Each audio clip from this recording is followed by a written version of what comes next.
উনি তো দেশপ্রেমী আমি কোনোদিন বলিনি, দেশ বিরোধী বলেছি। মমতা ব্যানার্জি আপনি দেশ বিরোধী, দেশপ্রেমী।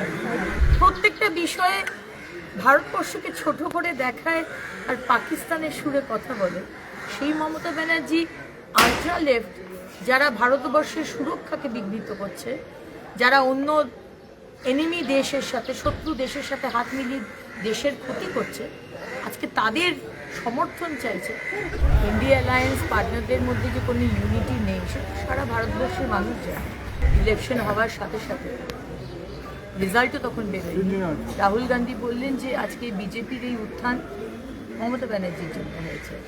সুতরাং যে একে অপরকে দোষ দেয়, একে অপরকে নিচু করে, ছোট করে, যাদের নীতি আদর্শ বলে কিছু নেই, যারা শুধু সময় বিশেষে তাদের নীতি আদর্শকে বদলায়, তাদেরকে ভারতবর্ষের মানুষ বিশ্বাস করে না।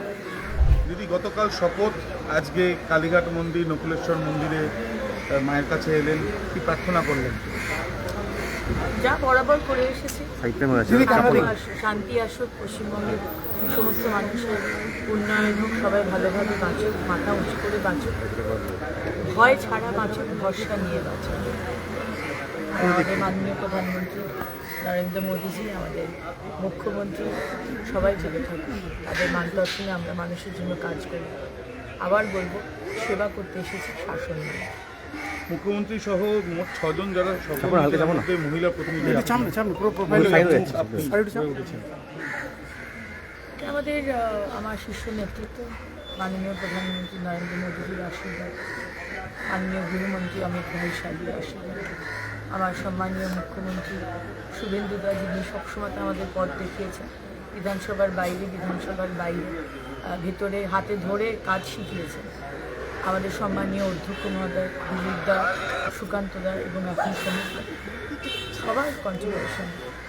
আমি কিছুই ছিলাম না যখন 2019-এ জয়েন করেছি, একটা বক্তৃতা দিতে জানতাম না, কী করে ক্যারি করতে হয় পলিটিক্যালি সেটাই জানতাম না, হাতে ধরে সবাই শিখিয়েছে। সব থেকে বেশি কার সাহায্যটা এখন মনে হচ্ছে যে সেই এরকম সাহায্য না করলে এই লড়াইটা? আপনি যদি আমাকে বলেন আপনার রাইট লাংসটা বেশি পছন্দের না লেফট লাংসটা বেশি পছন্দের, হার্টের মধ্যে লেফট অর্টিকলটা বেশি পছন্দের না ভেন্ট্রিকলটা বেশি পছন্দের, বাবা বেশি পছন্দের না মা বেশি পছন্দের, কোয়েশ্চেনটা সেরকম হয়ে যাবে।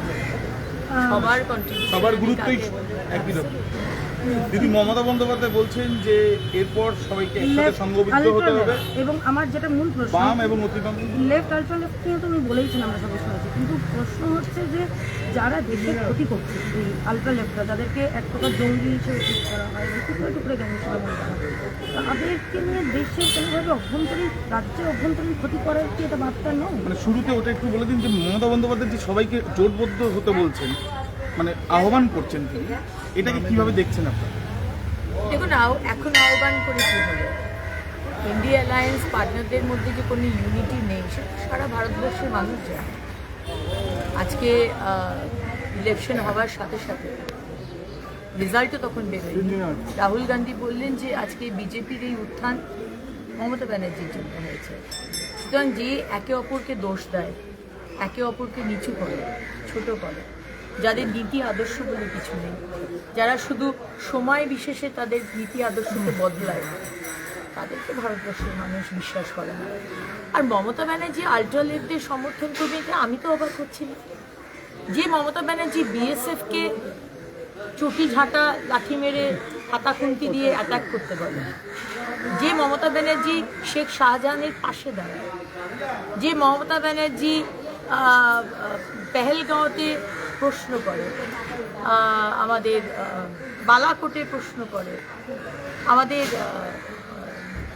যে আমাদের হলো দিল্লিতে যে সংসদে আক্রমণ হলো সেটা নিয়ে প্রশ্ন করে, প্রত্যেকটা বিষয়ে ভারতবর্ষকে ছোট করে দেখায় আর পাকিস্তানের সুরে কথা বলে সেই মমতা ব্যানার্জি আলট্রা লেফট, যারা ভারতবর্ষের সুরক্ষাকে বিঘ্নিত করছে, যারা অন্য এনিমি দেশের সাথে, শত্রু দেশের সাথে হাত মিলিয়ে দেশের ক্ষতি করছে, আজকে তাদের সমর্থন চাইছে।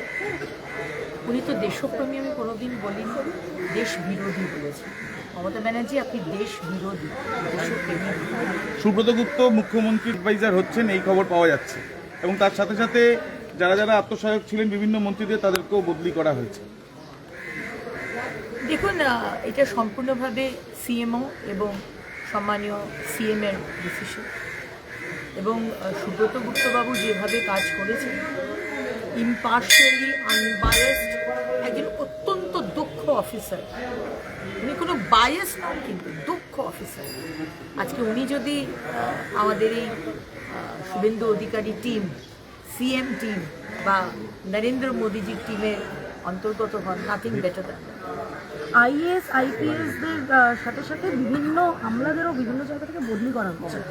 কোনোভাবে দুর্নীতিমুক্ত সরকার গঠন করার জন্য এই বদলিগুলো কি আবশ্যক? এত বছর যারা বিভিন্ন অবশ্যই যারা দুর্নীতি করেছে, যারা দুর্নীতি করতে সাহায্য করেছে, যারা পক্ষপাতিত্ব করে কাজ করেছে, আমরা তাদেরকে চাই না। তারা অবশ্যই থাকবে গভর্নমেন্ট অফিসার, কিন্তু মূল দায়িত্বে অবশ্যই তারা থাকবে। সুতরাং যারা দক্ষ, যারা দুর্নীতিমুক্ত, কারণ মাননীয় প্রধানমন্ত্রী বলেছেন জিরো টলারেন্স টু করাপশন, এবং যারা পক্ষপাতিত্ব করবেন, আমরা সেই রকম অফিসার। দিদি, শেষ প্রশ্ন, ডবল ইঞ্জিন সরকার পশ্চিমবঙ্গে কোন মন্ত্রিত্ব পেলে খুশি হবেন বেশি?